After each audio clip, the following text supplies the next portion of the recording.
बरेली के बाद संभल में बुलडोजर। तस्वीर आपको दिखाऊं उससे पहले देखिए जरा, क्योंकि संभल खबरों में आया संभल दंगे के बाद, और उसके बाद से संभल में एक्शन हो रहा है। यह है वो मस्जिद जो बताया गया कि अवैध जमीन पर कब्जा करके बनाई गई है। यहां आकर बाकायदा कहा गया कि 4 दिन की मोहलत दी जा रही है। 4 दिन में या तो खुद इस ढांचे को हटा दीजिए वरना बुलडोजर चलेगा। उसके बाद मस्जिद कमेटी के ही लोगों ने हथौड़ा निकाला और उसके बाद हथौड़ा चलाना शुरू किया। जो अवैध निर्माण है उसे तोड़ना शुरू किया। संभल में दशहरे के दिन बुलडोजर कार्रवाई से हड़कंप मच गया। एक मैरिज हॉल पर कार्रवाई के लिए बुलडोजर पहुंचा। बुलडोजर देखकर लोग खुद ही मस्जिद को तोड़ने में लग गए, यानी बुलडोजर से पहले मस्जिद पर हथौड़ा चलने लगा। डीएम ने मस्जिद का अतिक्रमण हटाने के लिए 4 दिन का अल्टीमेटम दिया। 4 दिन के अंदर मस्जिद का अतिक्रमण नहीं हटा तो बुलडोजर चलेगा। यह बात पता चलते ही मस्जिद से जुड़े लोग खुद हथौड़ा चलाने लगे। दूसरा बुलडोजर एक्शन हुआ सरकारी जमीन के मैरिज हॉल पर। सुबह 11:30 बजे शुरू हुआ एक्शन, दोपहर 3:30 बजे तक चलता रहा। 4 घंटे में 4 बुलडोजर ने अवैध रूप से बने मैरिज हॉल को गिरा दिया। बुलडोजर कार्रवाई में कोई रुकावट ना आए इसके लिए खास तैयारी थी। कई थानों की फोर्स, पैरामिलिट्री जवानों और ड्रोन की तैनाती की गई थी। प्रशासन के मुताबिक मस्जिद और मैरिज हॉल तालाब की जमीन पर बने हैं। मस्जिद 550 वर्ग फीट और मैरिज हॉल 30,000 वर्ग फीट में बना है। मिंजार नाम के शख्स ने इन दोनों को 10 साल पहले बनवाया। संभल में अवैध अतिक्रमण के सर्वे में यह मस्जिद और मैरिज हॉल मिले। प्रशासन ने मस्जिद और मैरिज हॉल गिराने को लेकर नोटिस दिया था पहले। 30 दिन के नोटिस के बाद भी अवैध अतिक्रमण नहीं हटा।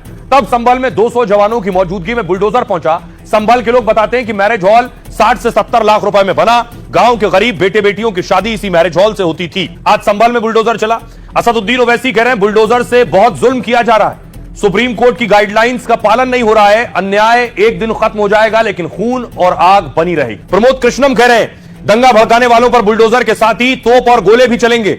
संभल के सांसद बर्क भी रावण ही हैं। जो लोग योगी को अभिमन्यु समझने की भूल कर रहे हैं वो समझ लें कि योगी जी अर्जुन हैं। बर्क कह रहे हैं संभल के सांसद है, अगर बुलडोजर बरेली में चलता है तो शाहजहांपुर और फिरोजाबाद में क्यों नहीं। प्रदेश में एक ही कानून होना चाहिए और कट्टर बेईमान बयान देने वालों पर मुकदमा होना चाहिए। ब्रजभूषण शरण कह रहे हैं नेता बीजेपी आई लव मोहम्मद से हमें कोई दिक्कत नहीं है, लेकिन इसकी आड़ में देश में सद्भाव और माहौल बिगाड़ने का काम बर्दाश्त नहीं किया जाएगा। चंद्रशेखर रावण कह रहे हैं अगर बरेली में कुछ गलत नहीं हुआ तो पीड़ित परिवारों से क्यों नहीं मिलने दे रहे हैं। यूपी का शासन प्रशासन लोकतंत्र का गला घोट रहा है। अखिलेश कह रहे हैं कानून के हाथ लंबे होने चाहिए, हिंसक नहीं। बीजेपी सीधे क्यों नहीं कहती है हार देखकर हताश हूं।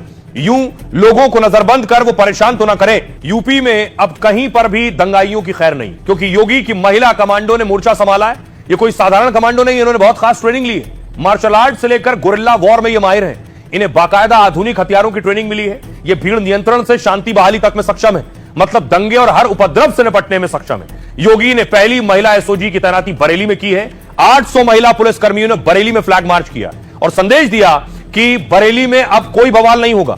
इस महिला कमांडो का मकसद महिला अपराध को रोकना है, महिलाओं की आड़ में बचते अपराधियों को पकड़ना है। यूपी की महिला एसओजी की अगुवाई अंशिका कर रही है। अंशिका वर्मा 2021 बैच की तेज तर्रार आईपीएस अधिकारी हैं। फिलहाल वो बरेली में एसपी के रूप में तैनात है और इससे पहले गोरखपुर में एसपी के रूप में तैनात हुई थी। अंशिका वर्मा मूल रूप से प्रयागराज की रहने वाली है। बीटेक की पढ़ाई पूरी करने के बाद वो आईपीएस अधिकारी बनी है।